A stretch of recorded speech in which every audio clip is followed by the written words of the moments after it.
اعوذ باللہ من الشیطان الرجیم بسم اللہ الرحمن الرحیم صلی اللہ علیہ حبیبہ محمد وآلہ وسلم۔ السلام علیکم ورحمۃ اللہ وبرکاتہ۔ امید ہے کہ آپ حضرات خیریت سے ہوں گے، کیونکہ رمضان کا مبارک مہینہ شروع ہو چکا ہے۔ تو آج کی ویڈیو اس سلسلے میں ہے کہ روزہ رکھنے سے لوگ شکایت کرتے ہیں کہ حکیم صاحب ہمیں بھوک لگتی ہے، بہت زیادہ پیاس لگتی ہے، کمزوری ہو جاتی ہے۔ تو بھائی روزے کا اور مقصد کیا ہے؟ روزے کا مقصد یہ ہے کہ آپ غریبوں کی بھوک بھی محسوس کر سکیں، غریبوں کی پیاس بھی محسوس کر سکیں اور ان کی کمزوری کو بھی آپ محسوس کر سکیں۔ بہرحال آج آپ کے لیے ایسا بہترین نسخہ لایا ہوں کہ اگر آپ، اور کم قیمت کہ اگر آپ استعمال کریں گے تو آپ کو نہ روزے کی بھوک محسوس ہوگی، نہ پیاس محسوس ہوگی اور نہ ہی کسی قسم کی بھی کمزوری محسوس ہوگی الحمدللہ۔ تو نسخے سے پہلے گزارش ہے کہ چینل کو سبسکرائب کر لیں تاکہ آنے والی ہر ویڈیو آپ کو مل سکے، اور شیئر کریں تاکہ یہ مفید ویڈیوز دوسرے لوگوں تک پہنچیں اور وہ بھی اس سے فائدہ اٹھا سکیں۔ تو عرض یہ ہے کہ سب سے پہلے ہمارے لیے ضروری ہے کہ ہم اپنے ایمان کو مضبوط کریں۔ یہ ایمان کی کمزوریاں ہی ہیں جو ہمیں یہ ورگلاتی ہیں کہ روزہ رکھنے سے یار بھوک لگے گی، پیاس لگے گی، کمزوری بہت ہو جائے گی، بہتر ہے روزہ نہ رکھا جائے۔ تو لہذا اپنے ایمان کی مضبوطی کا خیال کریں، مسجد سے اپنا تعلق قائم کریں، کیونکہ مسجد ہی ہے جو یہ گواہی دیتی ہے کہ آپ ایماندار ہیں۔ تو لہذا آپ صحابہ کرام کا خیال کریں، کتنے دنوں کی بھوک ہوتی تھی، پیاس ہوتی تھی، فاقے ہوتے تھے، غربت تھی، لیکن روزہ کبھی نہیں چھوڑا۔ اور پھر روزے کی حالت میں جہاد، جنگ بدر رمضان المبارک میں سے ہوئی، روزے رکھ کر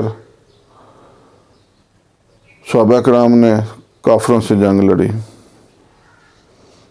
اور پھر کتنی قسم و پرسی کی حالت میں، غربت کی حالت میں اللہ تعالیٰ نے مسلمانوں کو فتح مبین عطا فرمائی الحمدللہ۔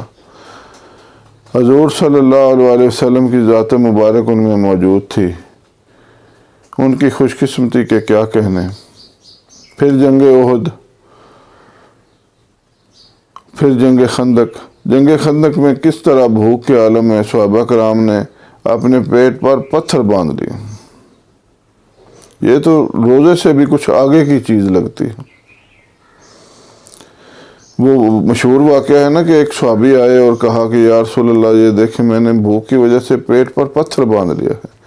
تو آپ نے اپنے پیٹ مبارک سے کپڑا ہٹایا تو دیکھا، صحابی نے دیکھا کہ پیٹ پر 2 پتھر بندھے ہوئے ہیں۔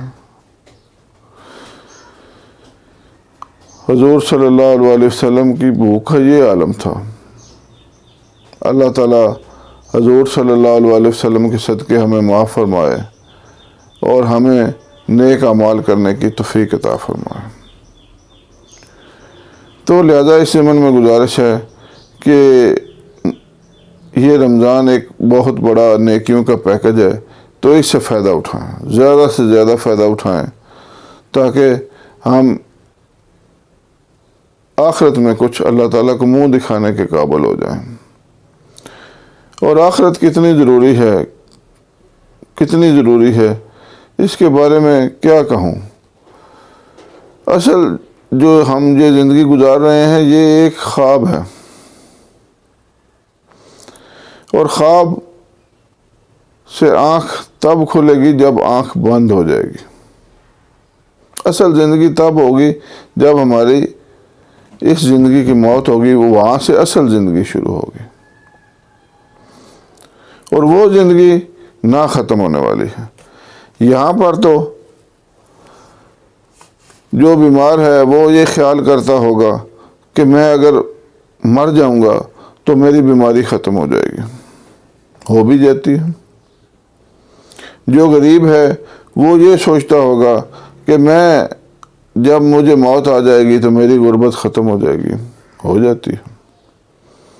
اس طرح جو دنیا کی نگاہ میں ذلیل ہے، بے عزت ہے اپنی غربت کی وجہ سے، تو ان کی غربت، بیماری، ذلت وہ تو موت پر ختم ہو جائے گی، لیکن اگر موت کے بعد یہی صورتحال شروع ہو گئی تو پھر کیا؟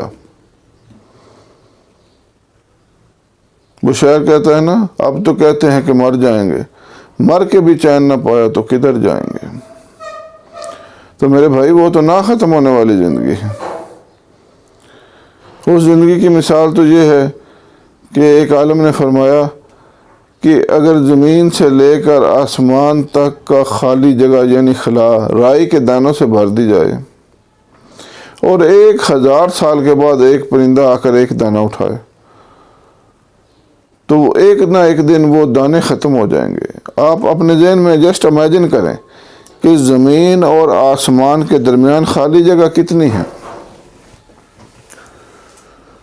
اور اس میں رائی کے دانے کتنے آئیں گے؟ بے شمار۔ اور 1000 سال کے بعد ایک پرندہ ایک دانہ اٹھائے گا تو ایک نہ ایک دن آئے گا کہ وہ دانے ختم ہو جائیں گے، لیکن آخرت کی زندگی ختم نہیں ہوگی۔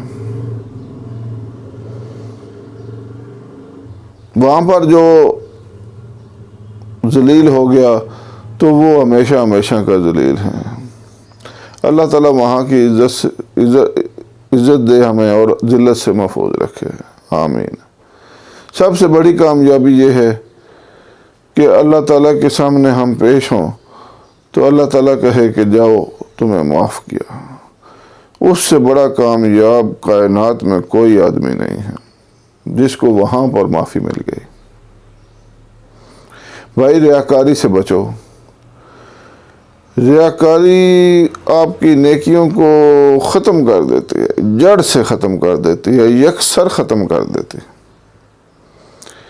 اس کے بارے میں ایک احادیث میں ایک واقعہ آتا ہے، ایک عالم سے سنا، اللہ تعالیٰ کمی بیشی معاف فرمائے، کہ قیامت والے دن ایک عالم کو پیش کیا جائے گا، مولانا صاحب کو پیش کیا جائے گا اللہ تعالیٰ کے سامنے۔ تو اللہ تعالیٰ اس سے سوال کریں گے،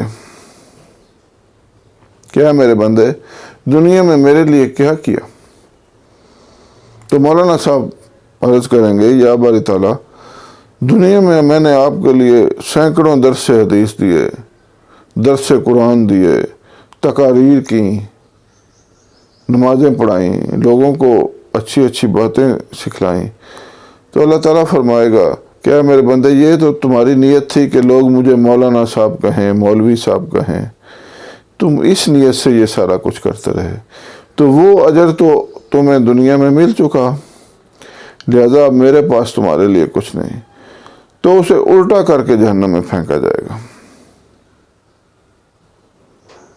اسی طرح ایک شہید پیش کیا جائے گا۔ شہید سے بھی اللہ تعالیٰ یہی سوال کریں گے، اے میرے بندے دنیا میں میرے لیے کیا کیا؟ وہ بھی عرض کرے گا کہ یا باری تعالیٰ میں نے تو آپ کے لیے اپنی جان تک قربان کر دی، اس کی بھی پرواہ نہیں کی۔ تو اللہ تعالیٰ اسے فرمائیں گے کہ اے میرے بندے وہ جان تو آپ نے اس لیے دی کہ لوگ مجھے شہید کہیں، واہ واہ کریں، واہ واہ شہید ہو گیا، اللہ کی راہ میں جان قربان کر دی، کیا بات ہے، کیا بات ہے۔ تو وہ اجر تو آپ کو دنیا میں مل چکا، لوگوں نے واہ واہ کر دی، لہذا حکم ہوگا کہ اسے بھی الٹا کر کے جہنم میں پھینکو۔ اور اسی طرح ایک سخی پیش کیا جائے گا، اس سے بھی اللہ تعالیٰ یہی سوال کریں گے کہ اے میرے بندے دنیا میں میرے لیے کیا کیا؟